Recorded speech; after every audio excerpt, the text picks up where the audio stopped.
Переходим к следующему этапу. Этап, который называется настройки самой магнитолы. Я это покажу на примере магнитолы с гигом оперативки на Android 10. Аналогичная версия на процессоре Mediatek у Jansun, она идет гиговая. Есть такая и 2-гиговая версии Wi-Fi. Что касается настроек других версий, они немножко отличаются. Нужно разделить настройки на разные этапы. Проверить звук для начала. Вот он работает. Дальше не будем запускать, сами знаете, нельзя звук. И следующий первый этап — это проверить основные настройки. Второй этап — проверить уже дополнительные настройки. Что относится к основным настройкам? Основные настройки всегда настраиваются в основном меню. В любой магнитоле есть основное меню. В данном случае это настройки автомобиль Infotainment. Что здесь нужно настроить? Первое. Кнопки на руле обучить. Видео, как это делается, уже неоднократно делали. Принцип очень простой, но он работает не на всех машинах. На некоторых машинах есть нюансы, и они относятся ко второму этапу.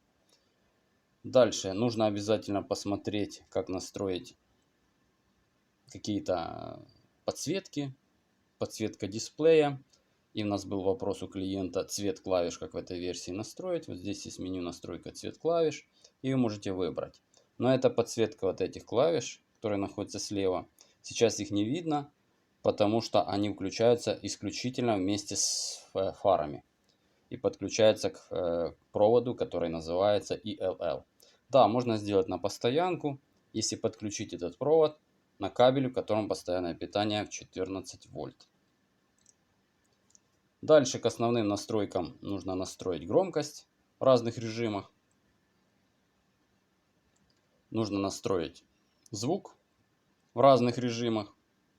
Если у вас есть эквалайзер, как здесь, вот можно настроить поток звуковой с помощью DSP.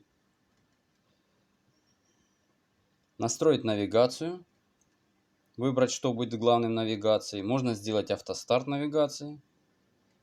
Смешивание, микширование по звукам, что будет важнее. Ну и в принципе основные элементы, такие как лого загрузки, пароль 5678, выбрать. Можно настроить Touch Assistant, кому удобнее работать. Это специальная кнопочка, которая появляется в меню прямого доступа. И выставить время ожидания. Кому это нужно? Данная функция позволяет не выключать магнитолу полностью в течение времени, указанном в данном меню. То есть таким образом, когда вы заглушите мотор, еще 60 минут при запуске снова в этот период начнет работать все с того места, где вы остановились. Достаточно удобная функция. Камеру заднего вида — отдельный вопрос по подключению. Есть много видео, уже рассказывал. Также можно подключить переднюю камеру. И все остальные камеры, они как бы привязаны. Для этого используется кабель RCA. Можно поставить обзор 360. Настройка видео. Запрет в движении видео показывать. Нужная функция. Линии парковки. Если на камере отсутствуют эти линии, вы можете включить-выключить встроенные. И поуправлять камерой переднего вида. Что такое камера переднего вида? Если вы ее правильно подключите, то она будет стоять посекундно, и при запуске двигателя первые 3 секунды будет включаться камера переднего вида.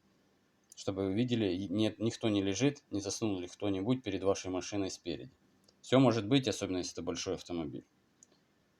А так, в принципе, все очень просто. И на этом 4-м этапе я бы закончил. Наверное, можно поставить Car Launcher.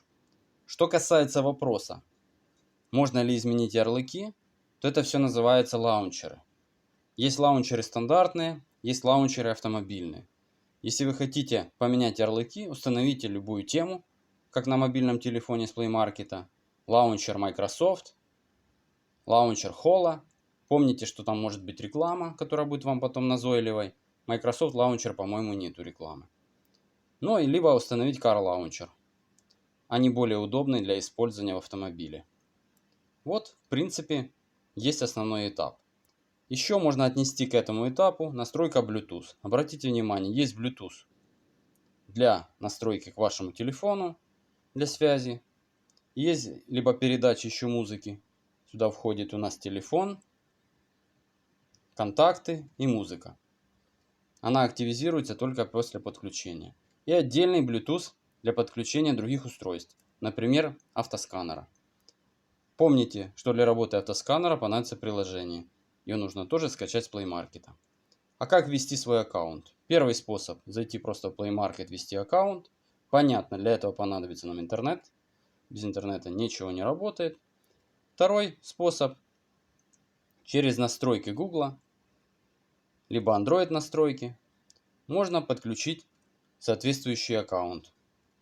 Помните, что нужно помнить, что ваш аккаунт, который вы используете здесь, либо на другом устройстве, может быть управляем с основного устройства.